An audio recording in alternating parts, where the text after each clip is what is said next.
সপ্তম শ্রেণীর হিন্দু ধর্ম শিক্ষা। প্রিয় শিক্ষার্থীবৃন্দ, আজকের লেসনে আমরা তোমাদেরকে দেখাবো তোমার পাঠ্য বইয়ের প্রত্যেকটা অধ্যায় থেকে শিক্ষক কোন সেশন, চক, কাজ, চকের মূল্যায়ন নেবে। আমরা তোমাদেরকে আজকে সেটাই দেখাবো। তার মানে শিক্ষক তোমার ক্লাসে প্রত্যেকটা অধ্যায়ের প্রত্যেকটা পৃষ্ঠা পড়াবে, কিন্তু মাঝে মাঝে কোন চক, পৃষ্ঠা, সেশন, কাজের মূল্যায়ন দেবে এটা তুমি জানো না। আজকের ক্লাসে আমরা তোমাদেরকে সেটাই শেখাবো। দেখো, তোমার প্রথম অধ্যায়ের নাম এটা। এই প্রথম অধ্যায় আসলে তোমরা যেটা দেখবা, তোমার কাছ থেকে শিক্ষক এই যে কি লেখা আছে দেখো, এই যে পৃষ্ঠা নাম্বার সহ এই যে পৃষ্ঠা নাম্বার গুলো এবং কাজ লেখা আছে, এই সবগুলো কাজের মূল্যায়ন নেবে। আর এই কাজের মূল্যায়ন তোমার কাছ থেকে যখন নেবে, তখন তোমার ভিতরে এই পিআইটা অর্জন হবে। এবার আসো, আমাদের জানার বিষয়টা হলো, আমরা তোমাদেরকে একটু পরপরই দেখাবো যে এই পাঠ্য বইটা থেকে প্রত্যেকটা অধ্যায়ের কোন কোন জায়গা থেকে মূল্যায়ন নেবে। এইভাবে আমরা সব দেখাবো। তার আগে একটু দেখে আসি এই বইয়ের পিআই জিনিসটা কি, বা একটা শিক্ষার্থী এই বই থেকে কতগুলো পিআই বা যোগ্যতা অর্জন করবে সেটা দেখে আসি। তারপর তোমাদেরকে প্রত্যেকটা অধ্যায়ের কোন জায়গা থেকে মূল্যায়ন নিবে সেটা দেখো। তোমরা জানো যে পিআই মানে হলো পারফরমেন্স ইন্ডিকেটর। তার মানে এখানে দেখো 92.7.1,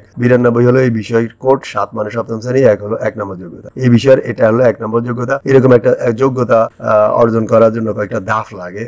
এক ধাপের মাধ্যমে এই যোগ্যতা অর্জন করা যায়, বা একাধিক ধাপের মাধ্যমে এই যোগ্যতা অর্জন করা যায়। তার মানে এই যোগ্যতাটা অর্জনের জন্য আমরা এখানে দেখি 1, 2, 2টা ধাপ লাগবে, আর এই ধাপগুলোই হলো এখানে পিআই। ওকে, আর আমরা একটু আগে দেখলাম কোন কাজ, চকের মূল্যায়ন যখন নেবে তখন এইরকম একটা পিআই দেখলাম। তার মানে ওই জিনিসের মূল্যায়ন নেওয়া মানে এটার মূল্যায়ন নেওয়া, আর এটা হয়ে যাওয়া মানে এরকম একটা যোগ্যতা অর্জন করা। তো তার মানে ওই জায়গার মূল্যায়ন নিলে একটা শিক্ষার্থীর মাঝে এই অবস্থার মধ্যে থেকে যদি তাকে মূল্যায়ন করা হয়, সে যদি এই আইডিয়াতে থাকে তাকে দিবে ত্রিভুজ, এই আইডিয়া থাকলে তাকে দিবে বৃত্ত, এই আইডিয়া থাকলে তাকে দিবে চতুর্ভুজ। এইভাবে সামনের মূল্যায়ন গুলো তাকে করা হবে। এরপরে দেখো, একই বিষয়ের মধ্যে এই একটা একক যোগ্যতার অধীনে আরো 2টা পিআই, এরপরে এই একটা একক যোগ্যতার অধীনে 1টা, 2টা, 3টা, 4টা, 5টা পিআই।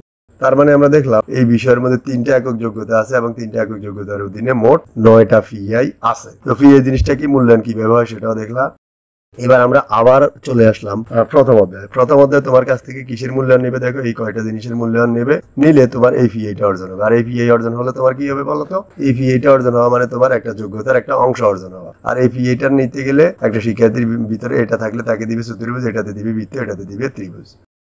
পরবর্তী অধ্যায়ে আসলে আমরা যেটা দেখবো, শিক্ষার্থীর কাছ থেকে এই যে সেশন সহ এখানে কি লেখা আছে এই সব কিছুর মূল্যায়ন নেবে, এবং তার এই পিআইটা অর্জন হবে। পরবর্তী অধ্যায়ে আসলে আমরা যেটা দেখবো, তাদের কাছ থেকে এই যে অধ্যায়ের নাম এখানে লেখা আছে আর এই জিনিসগুলোর মূল্যায়ন নেবে। এই মূল্যায়নের মাধ্যমে শিক্ষার্থীর এই পিআইটা অর্জন হবে। পরবর্তী অধ্যায়টা হলো এটা, এই যে অধ্যায়ের নাম, এর মাধ্যমে শিক্ষার্থীর এই জিনিসগুলোর মূল্যায়ন নেবে। পৃষ্ঠা, সেশন সব লেখা আছে। এই মূল্যায়নের মাধ্যমে শিক্ষার্থীর এই পিআইটা অর্জন হবে। পরবর্তী অধ্যায়টা নাম হলো এই যে এটা, এর মাধ্যমে শিক্ষার্থীর এই যে কি লেখা আছে, পৃষ্ঠা, সেশন, চক, এই জিনিসগুলোর মূল্যায়নের মাধ্যমে শিক্ষার্থীর এই পিআইটা অর্জন হবে। পরবর্তী অধ্যায়টা হলো এই যে অধ্যায়ের নাম, এর মাধ্যমে একটা শিক্ষার্থীর কাছ থেকে এই যে সেশন, চক, কাজের মূল্যায়ন নেবে। এর মাধ্যমে শিক্ষার্থীর এই পিআইটা অর্জন হবে। এরপরে আসো, আর এই পিআইটা শিক্ষার্থীর অর্জন হবে কিসের মাধ্যমে দেখো, এই পিআইটা অর্জন হবে এই যে একটু আগের এই সবগুলো কাজ থেকে, এই যে কি সেশন, চক আছে সবগুলোর মাধ্যমে 2টা পিআই অর্জন হবে। পরবর্তী অধ্যায়ে আসলে আমরা যেটা দেখবো, শিক্ষার্থীর কাছ থেকে এই যে সেশন, চক সহ কাজ আর এই যে কি লেখা আছে কাজ পৃষ্ঠা, এই সবগুলোর মূল্যায়ন নেবে। এই মূল্যায়নের মাধ্যমে এই 2টা পিআই অর্জন হবে। পরবর্তী অধ্যায়ে আমরা দেখবো যে এই যে শিক্ষার্থীর কাছ থেকে কত পৃষ্ঠা, সেশন, এই কাজগুলো সবগুলো মূল্যায়ন নেবে। এই সবগুলো মূল্যায়নের মাধ্যমে শিক্ষার্থী এই পিআইটা অর্জন করবে। প্রিয় শিক্ষার্থীবৃন্দ, তুমি যদি তোমার ক্লাসের সবগুলো বিষয়ের সকল অধ্যায়ের কোন কোন জায়গা থেকে মূল্যায়ন হবে বা নেবে সেটা দেখতে চাও বা জানতে চাও, তাহলে আমাদের এই চ্যানেলটিকে ফলো দিয়ে আমাদের সাথেই থাকো।